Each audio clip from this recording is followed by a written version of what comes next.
曾經任時裝設計師嘅何嘉莉對裝扮配色甚有研究。日前佢以黑色 bra top、外披灰色西裝外套同埋長褲現身時裝活動，造型帥氣十足。見佢皮膚緊緻、身材纖瘦、腹部肌肉結實，完全唔似係生咗3個小朋友嘅媽咪啊！而當年憑歌曲《兩種人》吸納唔少粉絲嘅 Lilian 喺社交網上再開金口，翻唱人氣男團 Mirror 成員 AK 嘅歌曲《蝸牛》，並表示佢都好中意 AK 首歌，所以都放膽獻醜一下先。為何萬一天給你發現被愛？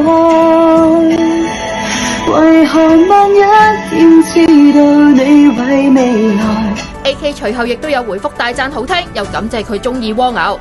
唔少網民都有大讚，又表示好耐冇聽 Lilian 唱歌，期待兩個人嘅合唱版。仲有人表示我兩個偶像交流，Lilian睇到之後就笑話係跨世代啊！